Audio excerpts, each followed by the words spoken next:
Antonio सिल्वा। ये क्या हुआ है, मैं आपको सूरत हाल थोड़ी एक्सप्लेन करना चाहता हूँ। फिलहाल सूरत हाल ये है कि पोजीशन है वो बड़ी दिलचस्प और अहम भी है। बात करना बहुत जरूरी है। एआई समिट में हिस्सा लेने के लिए दुनिया के कई बड़े राष्ट्राध्यक्ष भारत पहुंचे हुए हैं, लेकिन ब्राजील के राष्ट्रपति के साथ जिस तरह की ट्यूनिंग भारत के प्रधानमंत्री की दिख रही है वो वाकई में अप्रत्याशित है। किसी को भी नहीं पता यहाँ पे एआई पे पता क्या यूज हो रहा है। हाँ। व्हाट्सएप पे जाते हैं जी मेरी तस्वीर का बैकग्राउंड चेंज कर दें, हाँ। जी मेरे आगे पिज्जा रख दें। किसका नुकसान हुआ? वो तो पाकिस्तान का नुकसान हुआ है ना। That was the original program. दीन-ए-इकराम कुछ इंतहाई आम तरीन डेवलपमेंट्स हैं। पाकिस्तान के जियोपॉलिटिकल चैलेंजेस कम होने का नाम नहीं ले रहे। लेकिन उससे पहले हम जरा आलमी सूरत हाल का जायजा ले लें, क्योंकि इंटरनेशनल सिचुएशन और इंटरनेशनल रिलेशन से पीएम मोदी को देखते ही लूला ने गले लगा लिया। लगातार दोनों एक दूसरे से बातचीत करते हुए नजर आए और एक दूसरे का पीठ थपथपाते हुए नजर आए। इस तस्वीर में देखिए कि कैसे दोनों अगल बगल बैठे हुए हैं और हाथों में हाथ पकड़े हुए हैं। पीएम नरेंद्र मोदी और लूला के बीच की ये ट्यूनिंग की तस्वीरें आप देख लीजिए, कैसे दोनों एक दूसरे से इतने भीड़ भाड़ में बातचीत करते हुए नजर आ रहे हैं। देख लेना, हमारे से ज्यादा internationally offices head office headquarter India में है। अच्छा, गुलाम नहीं है ना वो। गुलाम नहीं है।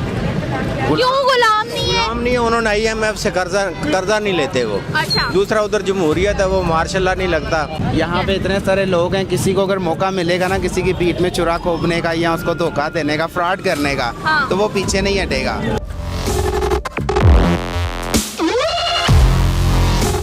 जय हिंद दोस्तों, जागो इंडिया HD में आपका स्वागत है।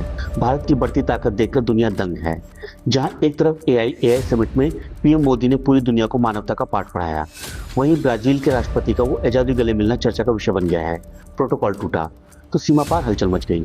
आमतौर पर विदेशी दौरों में नेता एक दूसरे से हाथ मिलाते हैं, लेकिन ब्राजील के राष्ट्रपति का पीएम मोदी को गले लगाना वैश्विक मंच पर भारत की स्वीकार्यता का नया अध्याय है।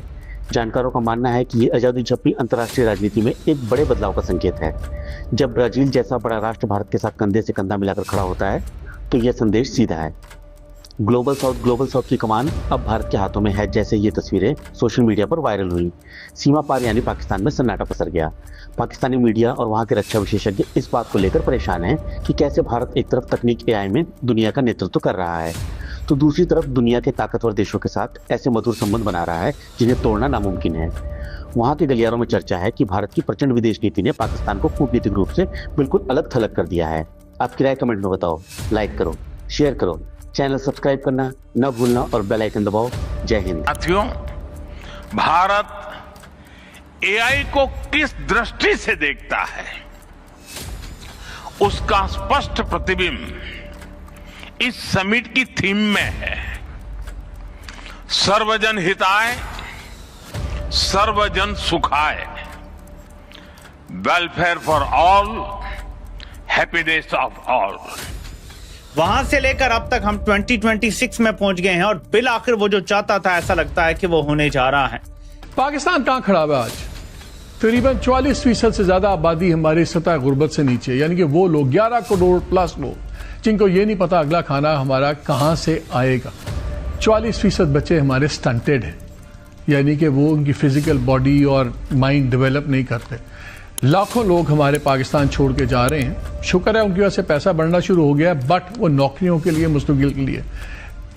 मुल्क में अनएम्प्लॉयमेंट बढ़ी है, बेरोजगारी बढ़ी है, महंगाई बढ़ी है, मगर आवाम की नुमाइंदा ये जो हुकूमत है ना, ये आवाम की नुमाइंदा नहीं है। आवाम ने इनको वोट ही नहीं डाला, ये ना जबरदस्ती बैठे हुए हैं। अब इंडिया की तरफ अगर वो जा रहे हैं तो ऑब्वियसली कोई ना कोई उनकी प्रेजेंटेशंस होंगी, कोई बिजनेसेस वगैरह लेके आ रहे होंगे, तो ऑब्वियसली ऐसे ही है। हमें एजुकेशन के बारे में कोई बता ही नहीं रहे। हमारा जो एजुकेशन मिनिस्टर है ना, माशाल्लाह, उसको आप बिठा के उसके साथ जरा डिबेट कर रहे ना, उसको अली बेका भी नहीं पता। वो कोई और ताकत है और आगे ये पपिट बैठे हुए हैं। तो हमें नहीं कुछ करना चाहिए इस हवाले से? अगर उनका देखें, चाहिए कि हमें करना ये चाहिए कि हम एक कौम बने सबसे पहले और सड़कों पर निकले और भरपूर एहतजाज करें। ये जो बिजनेस प्रपोजल लेके वो उसी सूरत में आएगा अगर उसको नजर आएगा कि उसको कुछ मिल रहा है। ऑब्वियसली पाकिस्तान में उनको नजर नहीं आता कि उनको कुछ बेनिफिट मिलेगा, इसलिए वो नहीं आते हैं। इंडिया में उनको नज़र आता है कि उनको बेनिफिट्स मिलेंगे, उनकी ये डील जो है वो कामयाब होगी, सक्सेसफुल होगी। उसकी वजह यही है ना कि हमें शऊर नहीं दिया जा रहा भाई एआई क्या है। एआई की ना पे यहाँ पे कोई इंस्टीट्यूशन है ना एक गवर्नमेंट लेवल पे हमें बताया जाता है एआई सीखें। एआई एक अच्छी चीज़ है। इंडिया जो है ना, इंडिया है तो हमारा दुश्मन मुल्क, लेकिन वो आईटी के शोबे में भी बहुत आगे जा चुका है। ठीक है, जितना पैसा सऊदी अरेबिया तेल से पैसे कमाता है ना, वो आईटी के शोबे में वो इतना पैसा बना लेते हैं एक साल में। नरेंद्र मोदी और लूला के बीच जिस तरह से बातचीत हो रही होती है उसे देखकर ऐसा लगता है काफी गंभीरता से बातचीत हो रही है। इस दौरान ब्राजील के राष्ट्रपति लूला लगातार किसी बात को लेकर पीएम मोदी को ब्रीफ करते हैं, ऐसा ही तस्वीरों में दिखाई पड़ता है। डिफरेंट डील्स कर रहे हैं, डिफरेंट टेक वगैरह में। वहाँ पे एआई समिट हो रही है बहुत बड़ी, उसके लिए इंडिया में लाइनें लग गई हैं प्रेसिडेंट्स की। तो क्या कहेंगे, ऐसा क्या वो चीज करते हैं कि दुनिया उनकी तरफ खिंचती चली जाती है? एआई की तरफ बात कर रहे हैं हम, इंडिया की तरफ बात करें, इंडिया की तरफ दुनिया। मैं बताता हूँ आपको। फर्स्ट ऑफ ऑल तो ये बात है कि वो आप ओवरऑल देख लेना, हमारे से ज़्यादा internationally offices head office headquarter India में है। अच्छा। उसकी वजह ये है कि वहाँ पे एक तो इन्वेस्टर बैठे हुए हैं। अच्छा। और वो अपनी आवाम को कुछ देना भी चाहते हैं। ठीक है। हालांकि वहाँ की पॉपुलेशन हमसे ज़्यादा है। हाँ। हमारे इधर आ जाके क्या है जी, 3000 दे दो, 2000 दे दो। हमें जो है ना एजुकेशन पे नहीं लगाया हुआ इन लोगों ने। हाँ। हमें एजुकेशन के बारे में कोई बता ही नहीं रहे। हमारा जो एजुकेशन मिनिस्टर है ना, माशाल्लाह, उसको आप बिठा के उसके साथ जरा डिबेट कर रहे ना, उसको अली बे का भी नहीं पता। वहाँ पे इतनी बड़ी एआई समिट हो रही है, दुनिया की सबसे बड़ी, अमेरिका वगैरह को टक्कर दे रहे हैं। यहाँ पे एआई का किसको पता है? किसी को भी नहीं पता। यहाँ पे एआई पे पता क्या यूज हो रहा है? हाँ। व्हाट्सएप पे जाते हैं जी, मेरी तस्वीर का बैकग्राउंड चेंज कर दें। हाँ। जी मेरे आगे पिज्जा रख दें। उसकी वजह यही है ना कि हमें शऊर नहीं दिया जा रहा भाई एआई क्या है।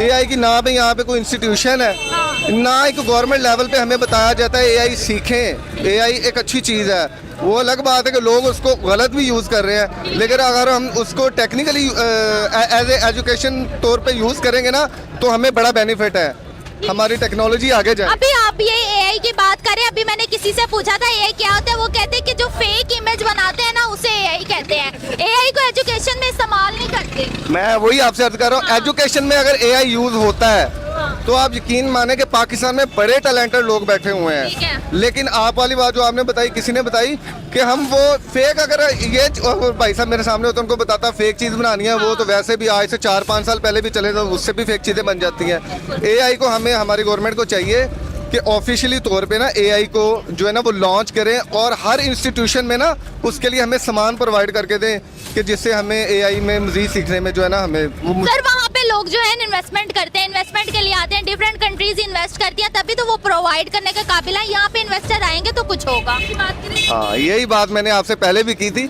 इंडिया में इन्वेस्टर बहुत बैठे हुए हैं। अच्छा वो होता क्या है, वो एक तो आवाम सीखती है और दूसरा इन्वेस्टर को फायदा होता है कि उनको भी पैसा आ रहा है और आवाम सीख रही है। आप वहाँ पे जो कंटेंट उनके कंटेंट है ना, यूट्यूब देख लें, टिकटॉकर देख लें, कोई भी सोशल मीडिया देख लें, वो सब एआई का यूज़ कर रहे हैं। और हमारे यहाँ वही आ जाके जनाब वो पुरानी चीज़ें जो चल रही हैं उसी को जनाब सर्कुलेट कर रहे हैं।